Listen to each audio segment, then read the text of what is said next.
Uhawe ikaze mu kiganiro inyigisho za Bibiliya. Muri iki kiganiro tugenda turaba ibice vy'ivyanditswe muri Bibiliya yera ijambo ry'Imana, tukarimbura insiguro yavyo. Ni ikiganiro gitanga inyigisho z'ivyanditswe vyera mu kiringo c'imyaka 5. Inyuma y'icigwa turaguha inomero woturonderako igihe wogira ico ugomba guterera canke kubaza. Kaze twumvirize kandi twigishwe.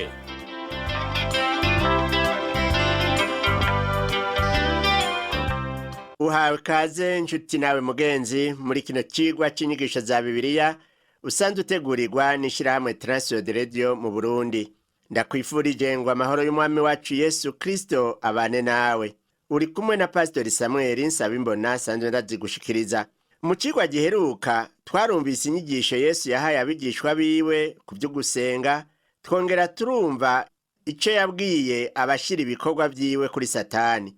Twarangije twumva ikimenyetso yatanze kizoba icabona cyo gutsindisha abanka kwizera ijambo ry'Imana ngo bihane. Twibukanye gato uko twabonye izo nyigisho tuvuze.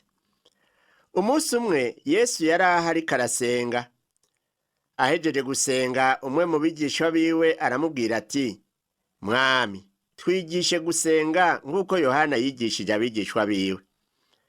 Yesu yaciye amwishura ati, "Nimwasenga muvuge muti, Data, izina ryawe niryubahwe, ubwami bwawe buze.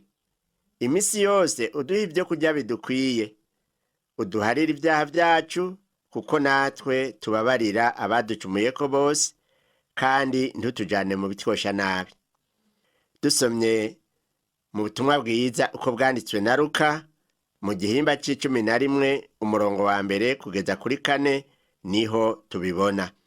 Uwo mwigishwa yabonye Yesu asenga aca bigirira inyota, kandi nawe yagomba kumenya gusenga. N'uwo munsi turazi ko Yesu abyagiye iburyo bwa Se kandi ariko aradusengera. N'ubu rero byo tubera vyiza kumusaba ngo atwigishe ugusenga uko bikwiye. Abantu bose babaye abahizi mu bikorwa vy'Imana baranzwe no gusenga.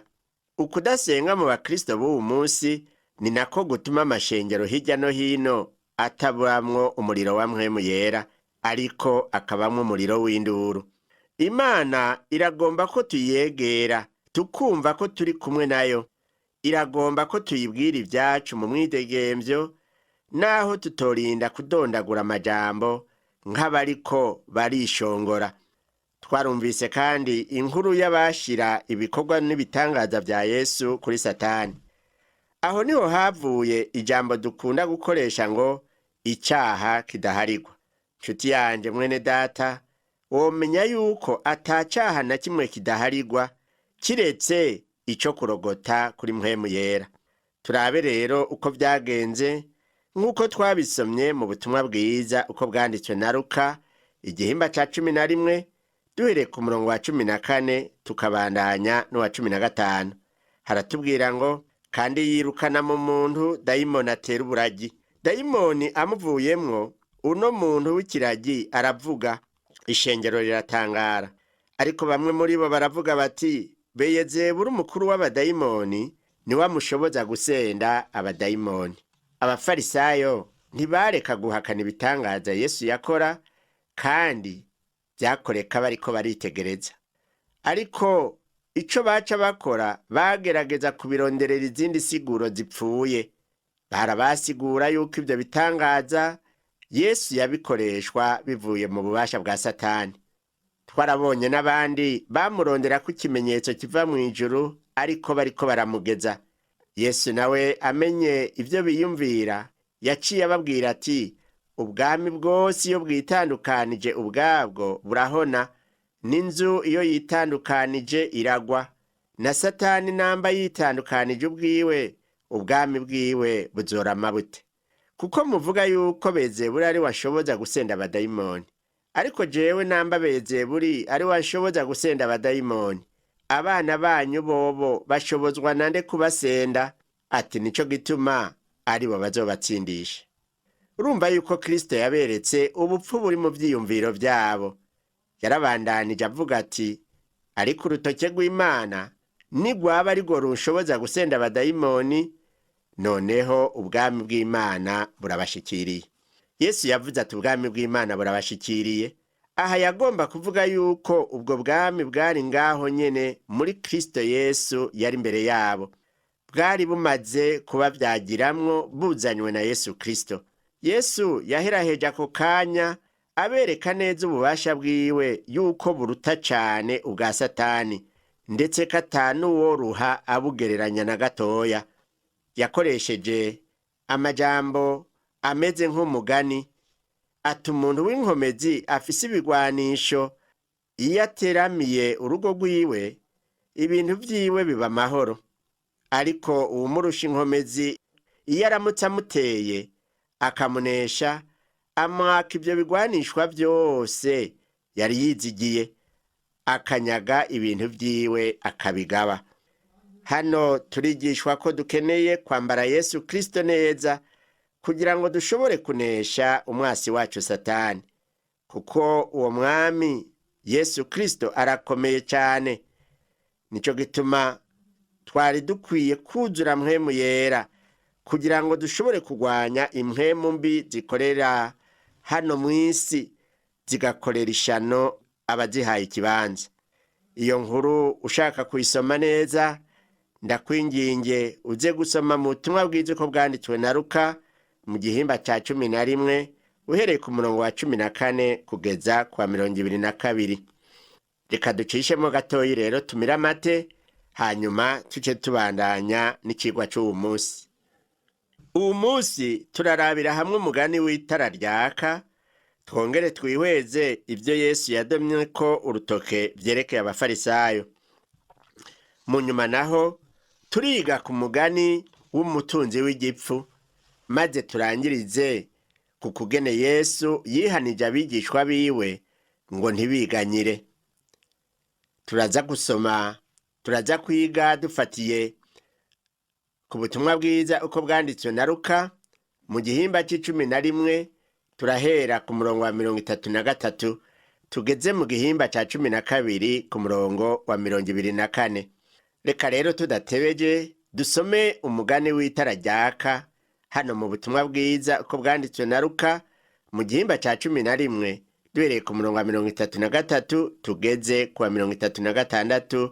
Haratubwira ngo ntawodomeka itara ngo arinyegeze, canke ngo aryubike kw'igisimbo, canke ngo aryubike kw'igiseke, ariko arishira ku gitereko caryo, ngo abinjira basange habona. Itara ry'umubiri wawe ni ijisho ryawe. Ijisho ryawe yari ryiza, umubiri wawe wose uburi n'umuco, ariko iyo ari ribi, umubiri wawe uburi n'umuzimagiza.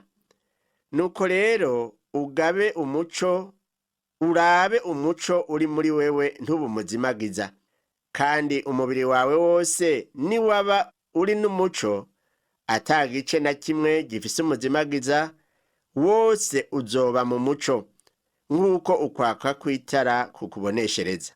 Yesu yatanze akarorero k'itara nk'uko risanzwe rizwi ko ari iryo gutanga umuco. Ukuvuka kwa Yesu Kristo niwe mushwarara w'umuco mw'isi. Mu bisanzwe ubuzima bw'abantu bufise akarimbi, butangura umuntu avutse bukarangira apfuye. Ivyiyumviro birenze ngaho bitangwa no kuzuka kwa Yesu Kristo. None nshuti yanje, uwo muco ubona abantu bowugira gute? Kugira ngo ikintu kiboneke, ubwa mbere hakenewe umuco wo kukibonesha, ubwa kabiri hakenewe amaso yo kukibona. Umuco nta na kimwe womarira umuntu ahumye. Umuntu adahumye ariko atagira umuco asa n'uri ngaho hari umuco ariko nawe ari impumyi. Abo babiri bafise ingorane zimwe, kuko muri ivyo bibiri, umuco n'amaso, habuzemwo kimwe nta kubona gushoboka. Yesu abarira abantu yerekana yuko bananirwa kumubona kandi yari imbere yabo. Nshuti yanje uri kuranyumviriza, wewe Yesu Kristo yari umuco, ariko ntibawubona kuko bari bahumye. Kandi n'uwo munsi Yesu ari ngaho nk'umuco, ariko abantu benshi barahumye ntibamubona.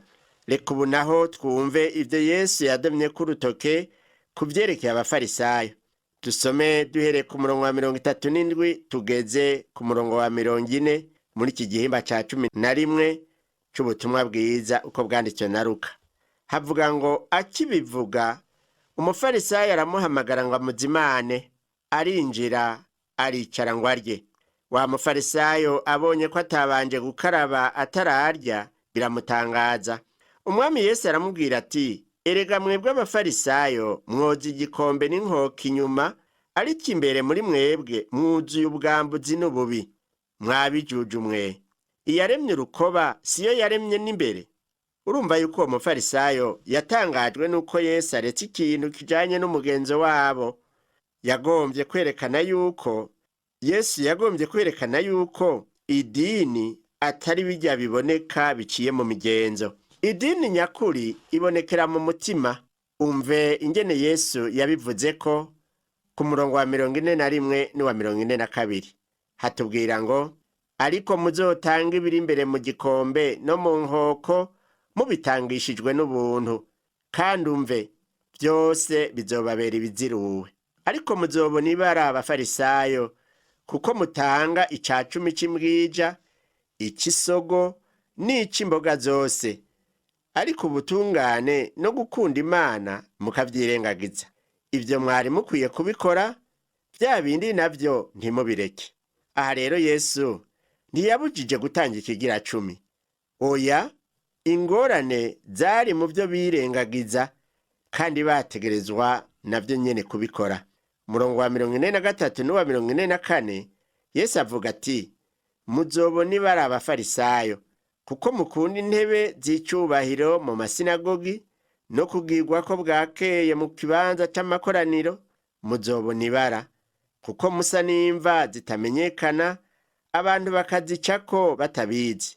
Abo bafarisayo bari bitwararitse ibiboneka vy'imigenzo gusa, nayo ibyo gutunganya imitima yabo ntaco vyari bibabwiye. Icaha cabo rero kwari ukutavuga ukuri. Bari indyarya, barakomantaza ivyagezwe bikarushiriza kuba bikaze cyane, ariko nabo ntibanavyubahiriza, kuko kubahiriza ivyagezwe ntivyoroshe. Reka dusome ku murongo wa 46 tugeze ku wa 52. Turabona ingene Yesu yabariye abigishwa b'ivyagezwe bo barisoma mbike n'abafarisayo. Yababwiye ati, namwe abigisha ivyagezwe muzobona ibara, kuko mwikoreza abantu imitwaro itokwikorerwa, namwe ubwanyu iyo mitwaro ntimuyikoze ku rutoke na rumwe. Muzobona ibara, kuko mwubakira imva z'abavugishwa n'Imana, ba sogokuruza banyu aribo babishe. Uko niko mwiyagirije, kandi mwemeye ivyo ba sogokuruza banyu bakoze, kuko aribo babishe namwe mukabubakira imva. Nico cyatumye Imana ivugisha ubwenge bwayo iti, nzobatumako abo mvugisha n'intumwa, bamwe muri bo bazobica, abandi bazobahama, ngo amaraso y'abavugishwa n'Imana bose yavishijwe uhereye ku kuremwa kw'isi arondegwe ku b'iki gihe, uhereye ku maraso ya Abeli ukageza ku maraso ya Zakariya yiciwe hagati y'igicaniro n'ahera h'urusengero. Ni koko ndababwire, azorondegwa ku b'iki gihe. Muzobona ibara abigisha ivyagezwe, kuko mwatwaye urupfunguruzo rw'ubwenge, ntimwinjiye ubwanyu, n'abagomba kwinjira mwarababujije. Abo bakuru b'idini bari bafise ikibanza gifiswe n'abarongoye amashengero uwo munsi. Abantu bose bahanga amaso abo bakuru b'idini kugira ngo bamenye ukuri. Ariko abo bakuru b'idini bobo bashira imbere ibintu biboneka, nayo ivy'impwemu ntibavyitwararika, kandi ari byo bari bajejwe. Hanyuma nabo nyene ubwabo ntibubahiriza ivyo vyagezwe. Aha rero ni twebwe turiko turabwirwa. Umuntu wese yumva ijambo ry'Imana ategerezwa kwisuzuma kugira ngo arabe yuko arishira mu ngiro. Abo bafarisayo n'abanyabwenge b'ivyanditswe aho kwisuzuma barushiriza gukomantaza imitima. Usomye ku murongo wa 53 n'uwa 54 haratubwira ngo maze asohotse abanyabwenge b'ivyanditswe n'abafarisayo batangura kumusugereza no kumwiyandagaza ko ngo bamuvugishe vyinshi, bamutega ngo bafate ijambo bokumva avuga ngo bamurege. Yesu yabandanije atanga inyigisho zihambaye kuri abo bafarisayo nk'uko tubibona mu ntango y'igihimba ca 12 c'ubutumwa bwiza uko bwanditswe na Luka. Turabona ukuntu yagabishije abigishwa biwe ngo birinde umwambiro w'abafarisayo ari wo buryarya. Umurongo wa mbere muri iki gihimba ca 12 uravuga ngo muri ico gihe ishengero ry'abantu ibihumbi vyinshi rikoranira kuri we, bakandagirana.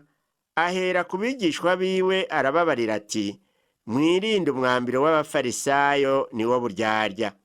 Muri ico gihe ibikorwa vya Yesu vyari vyabaye rurangiranwa, yari amaze gukora ibitangaza vyinshi, kandi ishengero ryinshi cane ryari ryamukondoreye inyuma. Bari abantu batoharugwa kandi barabandana biteye ubwoba. Yesu rero ati mwirinde umwambiro w'abafarisayo. Umwambiro uvugwa ni kibi, nayo abafarisayo barangwa n'uburyarya bwabo. Uwo ni wo mwambiro Yesu yavuze, kandi uwo mwambiro uwo munsi uragwiriye. Ku murongo wa 2 kugeza ku murongo wa 5 naho haratubwira ngo nta catwikiriwe kitazotwikurugwa canke kinyegejwe kitazomenyekana. Nuko ivyo mwavugiye mu mwijima vyose bizokumvikanira mu muco, n'ico mwongoreraniye mu vyumba ahiherereye kizovugirwa ku nzu hejuru. Kandi ndababwira mwebwe abakunzi banje, ntimugatinye abica umubiri hanyuma batagira ikindi bazobagira, ariko ndabereka iyo mukwiye gutinya. Mutinye iyiheza kwica umuntu ikagira ububasha bwo kumukororera muri Gehinomu. Ni koko ndababwire, ni mube ariyo mutinya. Aho urabona yuko Yesu yari ariko arababwira yuko mu buryarya bwabo badashobora guhenda Imana, kandi ko ariyo dukwiye guhindira agashitsi imbere.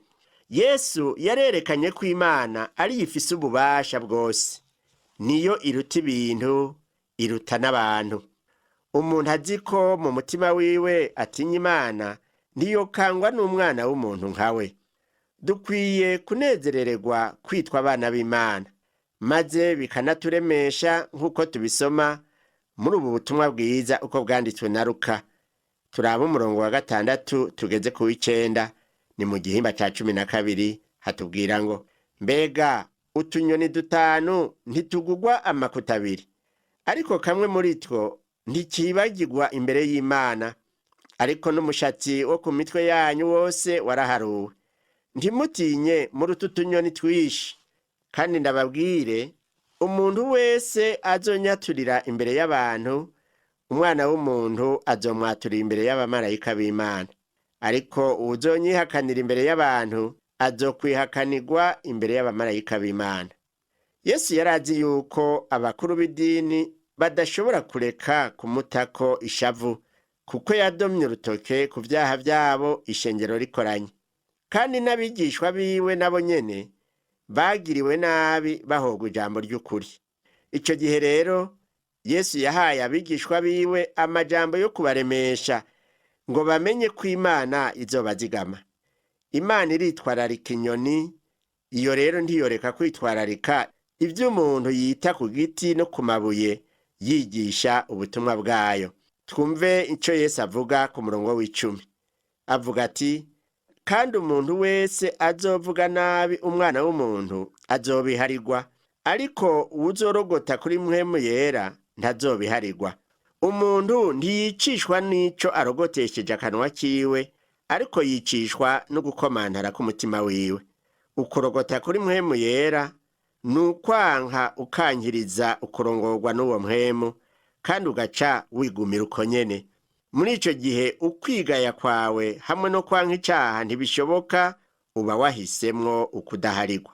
Murongo wa 11 n'uwa 12 nayo iratubwira ngo kandi nibabajana mu masinagogi bakabashira abakuru n'abaganza, ntimuzohagarikishwe imitima n'ico muzokwireguza n'ingene muzokwiregura canke n'ico muvuga, kuko muri ako kanya nyene Mpwemu Yera azobabwira ivyo mukwiye kuvuga.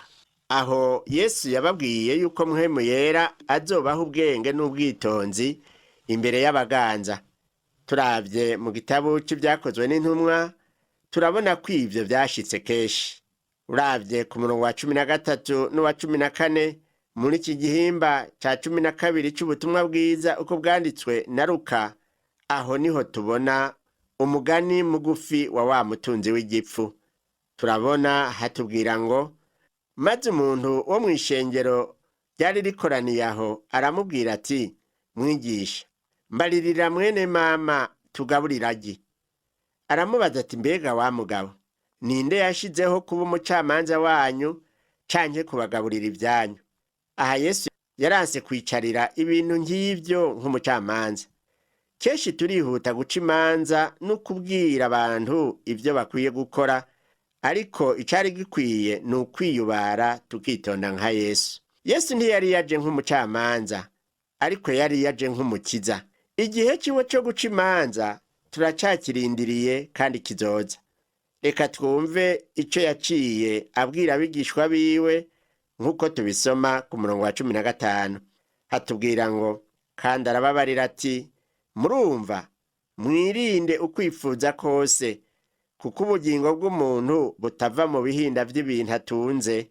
Uwo murongo urahambaye ku bakristo bose muri kino gihe, kuko ukwikunda no gukunda ibintu kwararenze urugero.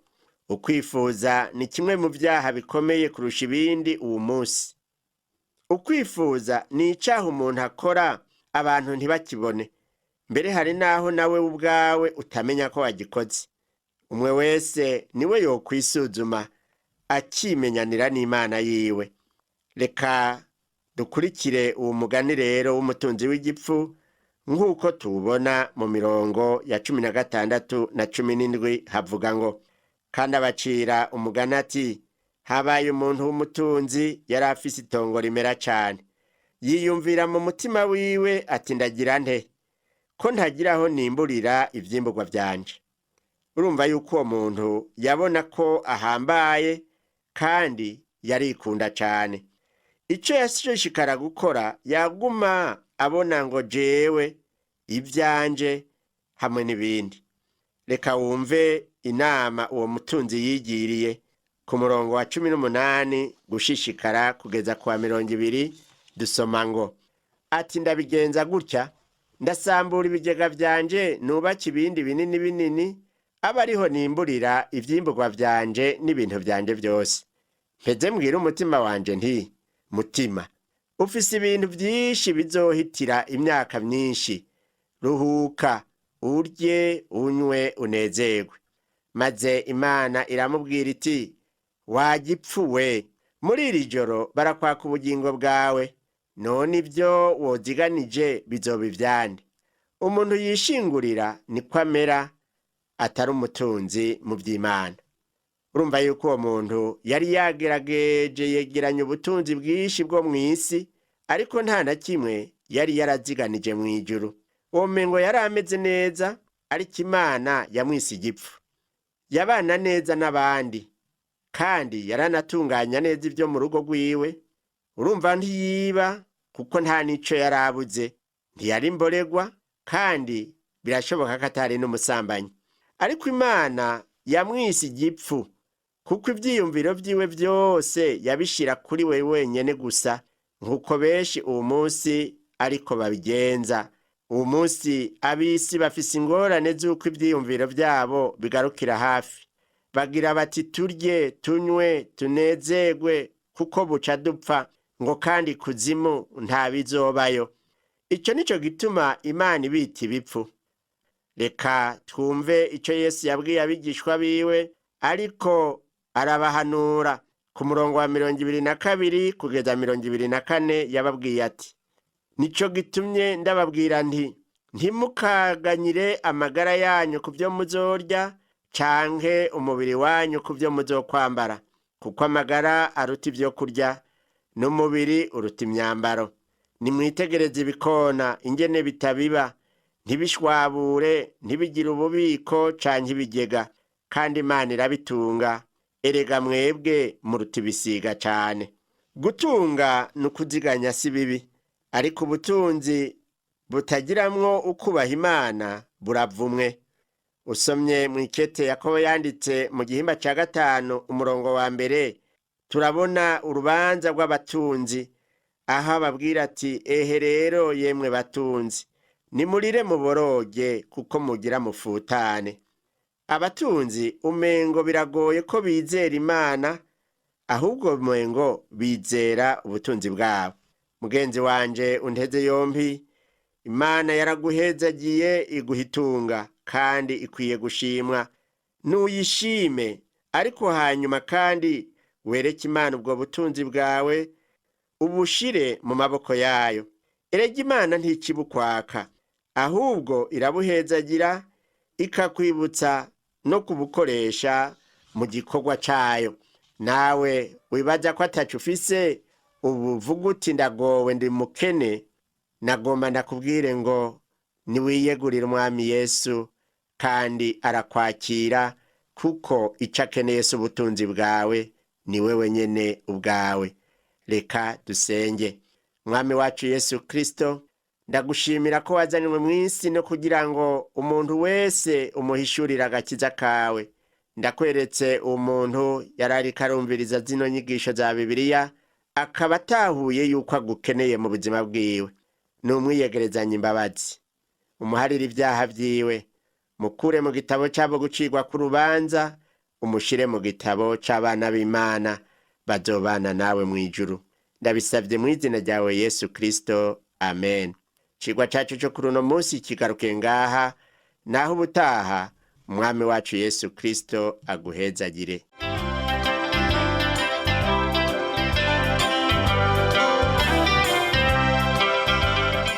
Wakoze kumviriza icigwa c'ijambo ry'Imana c'uyu munsi. Ushobora kumviriza n'ibindi biganiro by'inyigisho za Bibiliya, canke ukabikwega kuri uru rubuga rwa interinete rukurikira: http utuburungu tubiri uturongo tubiri duhengetse ttb akaburungu twr akaburungu org. Ushobora kumviriza ikiganiro cyo muri indwi, canke ugafyonda ahanditswe ngo rondera kuri iki gitariki kugira ngo wumvirize ikiganiro camaze kurengana.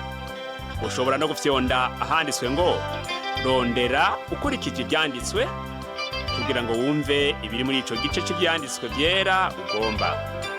Ufite ico wunganira canke ubaza, twandikire. Email ni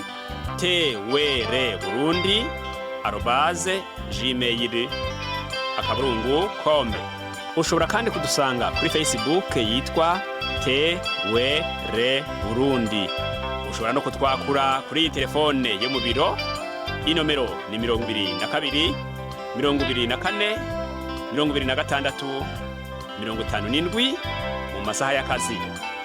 Canke kuri telefone ngendanwa, inomero ni 69 67 12 77 79 74 19 93. Dusanga kandi kuri WhatsApp, nimero ni 79 38 71 99. Yesu aguhezagire.